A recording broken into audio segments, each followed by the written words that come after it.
బాచుపల్లిలోని ఓ engineering కాలేజీలో విద్యార్థినిపై అఘాయిత్యానికి పాల్పడిన ఆశిష్ను అరెస్ట్ చేశామన్నారు CI Satish. B Tech third year చదువుతున్న ఓ విద్యార్థినిపై ఇద్దరు క్లాస్మేట్స్ అఘాయిత్యానికి పాల్పడ్డారు.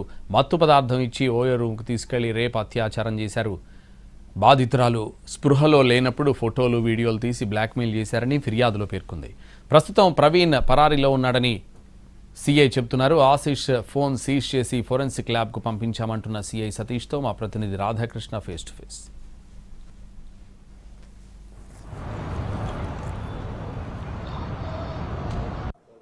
బీటెక్ థర్డ్ ఇయర్ చదువుతున్న విద్యార్థినిపై తోటి విద్యార్థిని ఏకంగా ఏడాదిన్నరగా లైంగిక దాడికి పాల్పడుతుండడం, చివరికి విసిగి వేసారిన యువతి ఆత్మహత్యాయత్నానికి పాల్పడడంతో ఈ మొత్తం విషయం కూడా వెలుగులోకి రావడం జరిగింది. దీనిపైన బాధితులు పోలీసులకు కూడా ఫిర్యాదు చేశారు. ఇందులో ఒకరిని కూడా అరెస్ట్ చేసి ఇప్పటికే రిమాండ్ తరలించారు. ఈ కేసుకు సంబంధించి మనతో మాట్లాడడానికి బాచుపల్లి సీఐ సతీష్ మనతో పాటు ఉన్నారు.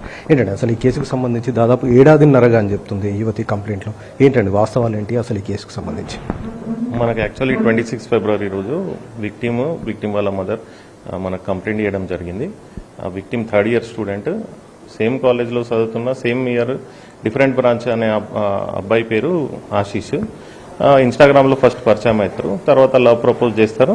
లవ్ ప్రపోజ్ చేసిన తర్వాత క్లాస్ రూమ్లోనే రేప్ చేశాడని కంప్లైంట్ చేయడం జరిగింది. ఆ తర్వాత నుంచి ఆయన దగ్గర ఉన్న వాళ్ళ ఫొటోస్ కానీ ఇవన్నీ దాన్ని వైరల్ చేశానని పెట్టి బెదిరించి, అదేవిధంగా ఇంకో అబ్బాయి ప్రవీణ్ అనే అబ్బాయి ఆశీష్ వాళ్ళ ఫ్రెండ్ కూడా ఈమెని సెక్షువల్లీ హరాస్ చేసిండని కంప్లైంట్ చేసిరు. ఆ కంప్లైంట్ బేసింగ్ మీద మనం ఒక కేసు కట్టి ఇన్వెస్టిగేట్ చేస్తున్నాం. ప్రజెంట్ వచ్చేసి ఆశీష్ మన కస్టడీలో ఉన్నాడు. అతన్ని ఈరోజు కోర్టులో ప్రొడ్యూస్ చేస్తాం. ఈ ఆశీష్ త్రూ పరిచయం ప్రవీణ్ కూడా. ప్రవీణ్ది ఆల్రెడీ డిప్లొమా అయిపోయిందని చెప్పారు, తెలిసింది. అది దొరికిన తర్వాత మనకు పూర్తి డీటెయిల్స్ వస్తాయి. ఈ ఆశీష్కి సంబంధించిన బ్యాక్గ్రౌండ్ ఏంటి సార్? ఎందుకు ఇతను ఏడాదిన్నరగా ఈ అమ్మాయి పట్ల ఈ విధంగా వ్యవహరిస్తున్నాడు? ముందు ప్రేమ అని, ఆ తర్వాత బ్లాక్మెయిల్ చేయడం, ఇదంతా ఏంటి అసలు? ఇంకా అది ఇంటెన్షన్ అనేది మనకు ఇన్వెస్టిగేషన్లో వస్తుంది. అది మేము కన్ఫెషన్ రికార్డ్ చేసినాము, కోర్టులో ప్రొడ్యూస్ చేస్తాం. అది కోర్టులో ప్రొడ్యూస్ చేస్తాం. వీళ్ళిద్దరి మొబైల్ ఫోన్లు కూడా సీజ్ చేశారా ఏంటి? ఆశీష్ మొబైల్ ఫోన్ సీజ్ చేయడం జరిగింది. అది FSLకి పంపిస్తాం.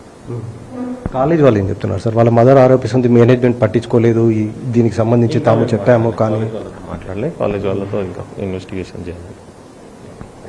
ఇది ప్రస్తుతం ఇన్స్పెక్టర్ సతీష్ చెప్తున్నారు. కేసుకు సంబంధించి అయితే కేవలం ఆశీష్ని మాత్రమే ఇప్పటి వరకు అరెస్ట్ చేశారు. ప్రవీణ్ ఇంకా అబ్స్కాండింగ్లో ఉన్నారనేది కూడా చెప్తున్నారు. ప్రస్తుతం FSLకి అయితే మొబైల్ కూడా పంపించారు కాబట్టి దానికి సంబంధించిన రిపోర్టు వస్తే దానికి సంబంధించి కోర్టులో కూడా ప్రొడ్యూస్ చేశామంటున్నారు. అలాగే ఆశీష్కి సంబంధించిన స్టేట్మెంట్ పూర్తిగా రికార్డ్ చేశాం కాబట్టి రిమాండ్కి తరలిస్తున్నాము. కోర్టులో అవసరమైన ఎవిడెన్స్ అన్ని కూడా పొందుపరుస్తామనేది ఇన్స్పెక్టర్ చెప్తున్నారు. కెమెరా నీలేష్ ప్రసాద్తో రాధాకృష్ణ, హైదరాబాద్.